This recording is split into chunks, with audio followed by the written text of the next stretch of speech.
Hello everybody and welcome back to another video on the channel.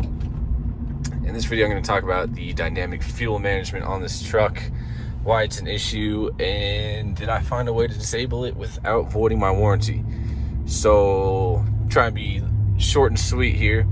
Dynamic fuel management is the next iteration in GM's lineup of active fuel management. And active fuel management was where the V8 engine or a V6 engine could shut down some of the cylinders and run as a 4-cylinder, and they called it V8 mode and V4 mode.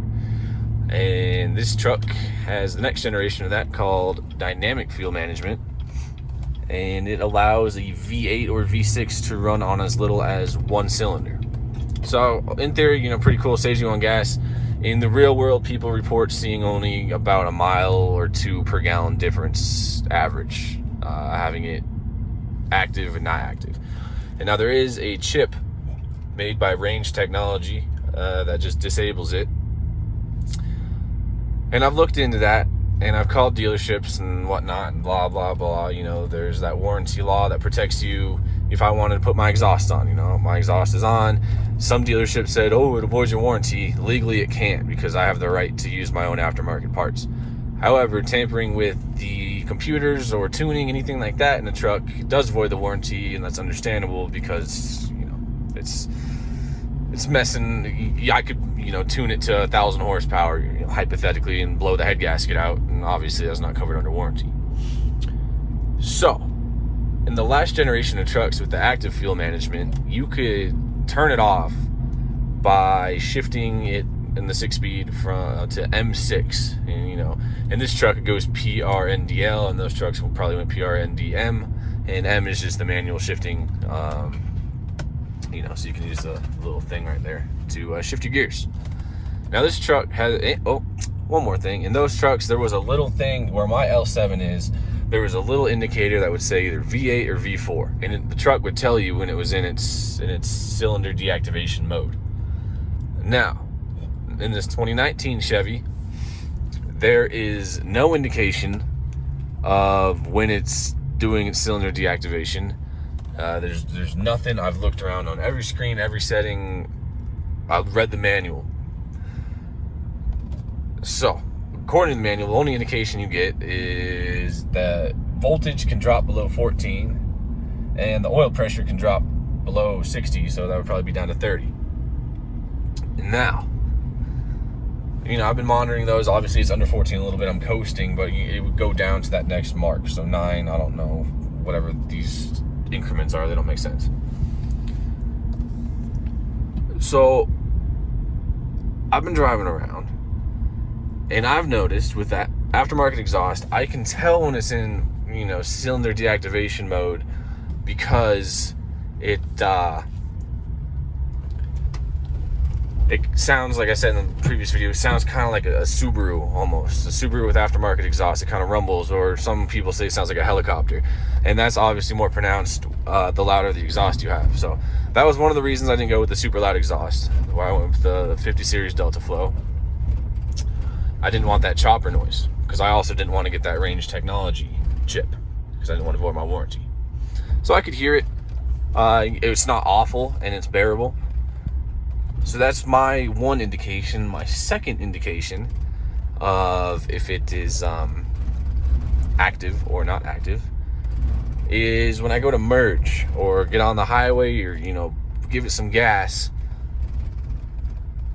it'll hesitate. And this is an issue a lot of people have. The truck, you'll punch it. It kind of feels like it thinks for a little bit. And I'll just park right here so I can talk a little bit.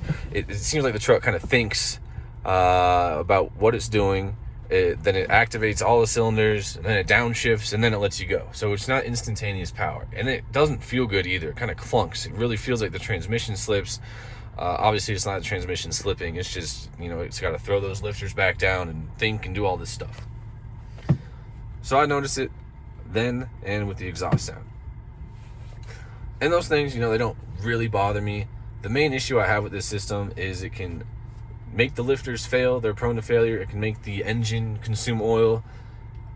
I've seen, people have to pay lots of money, obviously, to be covered under warranty at this point, but, once the truck hits 100 plus thousand miles, it can be an issue. It can blow up a camshaft also, allegedly. So, if this truck was not under warranty, I would get the range technology chip and throw it in there and, we'd call it good. However, I've been experimenting, and I think putting this truck in L7 gets rid of the dynamic fuel management mode, and that's what I've been testing. I've been driving in a loop around. You see here the oil pressure. It's a 2-stage oil pump, so that's normal. And obviously I'm just idling here. I think if I give it some gas, yeah, it'll climb back up. So there's that, the voltage, the sound, and the acceleration. So I got 4 factors, but obviously they are up to me, and it's how I interpret it. There is no guarantee that it is deactivated. It could all be placebo for all we know. It could not be making that lower sound because it's not hitting 8th gear and getting into the low revs where it does rumble like that. I could be telling myself, oh, it feels different, that feels instantaneous, etc., etc. But 4 factors, and we're going to take a look here and go in another loop, right?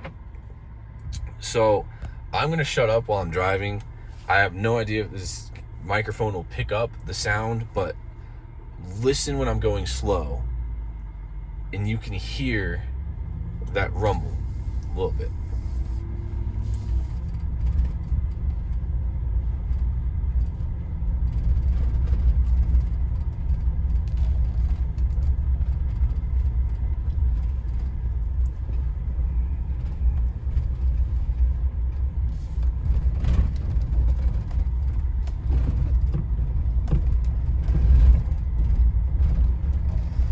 Obviously, it's gonna be kind of hard to hear on this, bumpy track right here. However, I am in drive. We're not in L7. I'm in drive.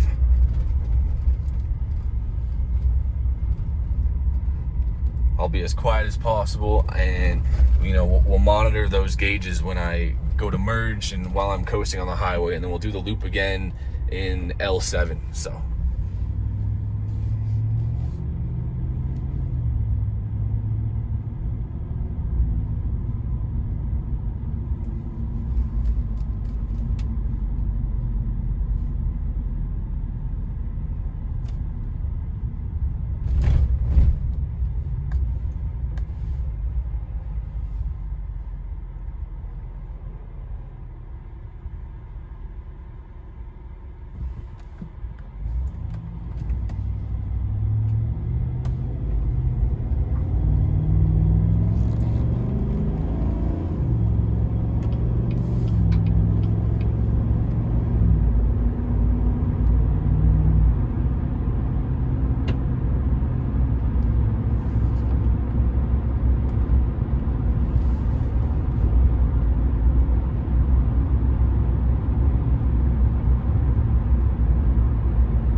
So one thing I do notice also, and right there was a good test of it at that yield sign. If I'm coasting and don't really give it a whole lot of gas and then go to accelerate, it kind of goes vroom, vroom. It almost feels like something slipping, or if it was a manual transmission, if I went to downshift and rev matched almost. And we'll try it right here.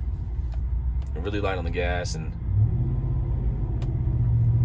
Yeah, so right there, it was definitely 100% in 4-cylinder mode, and I could feel it because it revs up, then it kind of, clunks in, and then it starts going. So I'm going to drive this loop again, and we're going to get back to where we just were, and I'll put it in L7, and I've driven in this circle probably 5 times today. People are probably wondering what's going on. But like right here, if I let off, kind of coast around this corner, and then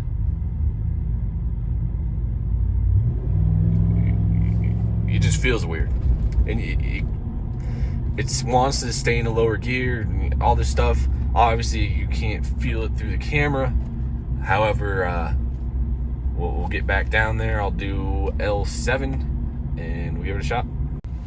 Alrighty guys, here we are back at the same spot, this time L7.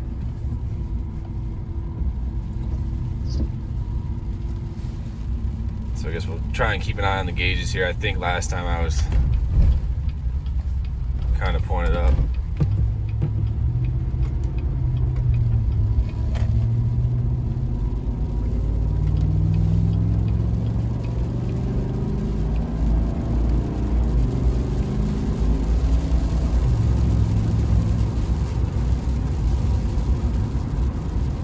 I know you can't really hear much because of the rain, but I did set my cruise to 55 last time, and it was running on the same RPMs, and it was a much deeper sound. Also, looking at the gauges here, honestly, I'd have to look back at the footage. I don't know if my oil pressure was below 60 when I had it on cruise control at 55 for this short stretch.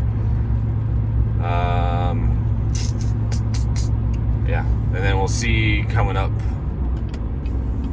this hill and those 2 spots that I was just talking about, how they feel. There's a nice 4 GT right there. That's pretty slick.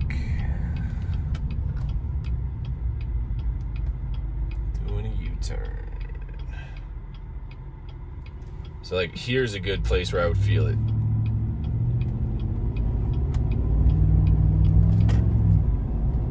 Okay. Honestly, could be placebo. I really don't know. Let's roll up to this yield sign.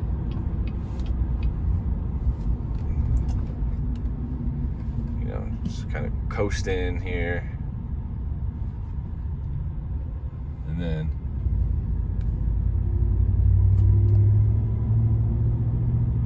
I don't know. It kind of did it there.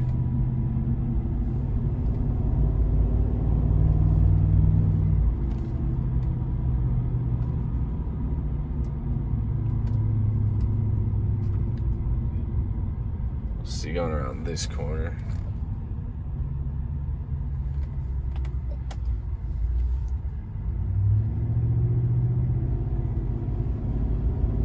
Oh, that felt better. I don't know, guys. If you have a 2019, Silverado or Sierra, and you have any idea if this works or what your experience is, if it has to be L6 or L5, I don't know. Let me know. And then you're like, here, I'll give it some gas. Let's see. See, to me, that feels like it's just a good old downshift. And the power's there. It doesn't seem to hesitate. Whereas in drive, it thinks, when you go to pass, when you do something, it thinks and then goes. That one just felt like a downshift and a go. Once again, this isn't certain. I really have no idea. I've been doing some testing. Seems to work to me. I could be completely full of it though, regardless, if you guys, thoughts, comments, questions, ideas, complaints, please let me know, and I'll see you guys in the next video. If you have any questions about this truck that I can't answer or test out, feel free to leave them below and I will get to it. Anyway, thanks for watching, guys, and we'll see you in the next one.